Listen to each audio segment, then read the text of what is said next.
So hi guys, so ako dahil si Justin. So karon nata sa among baryo na puro ko sa bago niya, kauban ako karon si Auntie Bibi. Te, pila nakakatuig nagpuyo diri te? 38 years na dong. Sabi. Gayay. Nya sa 38 years na pagpuyo diri te, nay kuan. Unsa may pamilya nimo sa tubig diri? Sa amo nga bahin diri sa Tabay kay kani mas tiguang pa man sa ako ning Tabay. Wa may problema. Okay ra man among Tabay. So katong tubag nasulbad mo tong tubag nimo sa pangkatulo na mo kay wala mo kay problema ni. Wala problema. Mo te. Pwede pa gali mainom pero di na lang. Te, salamat. May ngapon nami diri karon sa kuan Porokotso. Ako si Justin Reyes, ikaw si EGP Dolong. og si Junel Kabag. si Uncle Junel. Nami pangutana sa imo karon call about sa water resources niyo diri sa Porokotso no. Kuan, pila na mo katuig diri na puyo diri sa kuan? Gikan pa mi sa 2009. 2009. Kaya nakatuig. 2009 sila diri ano. So 16 na sila katuig diri.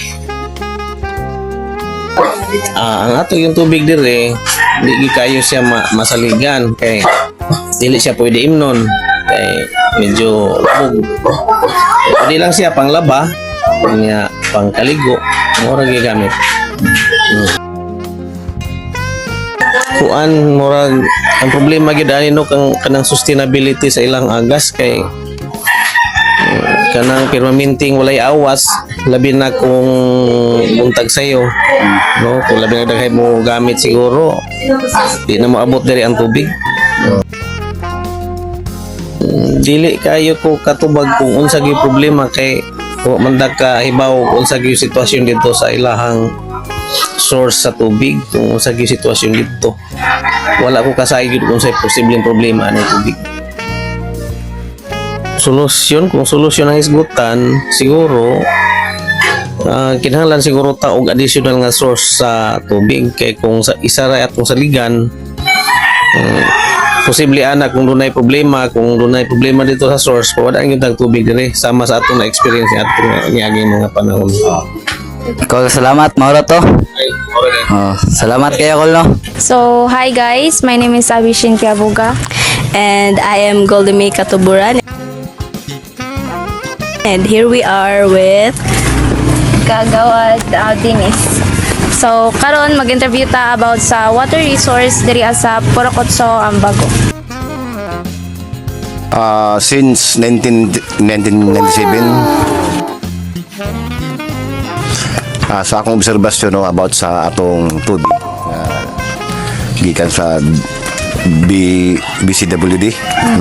So okay naman, wala may problema gani antod karon sugad pagpuyo na ko din sa Porokotso naamang yapon bintin man ang tubig o galing lang ang uban mga katawhan labi na din sa Porokotso gamit nila ang tubig murag pang kon na lang pang dishwash na lang kaya kasagari na to atong gamit murag mineral namang yun ni-upgrade naman mga tao so pero about sa tubig okay ra ang tubig wala problema.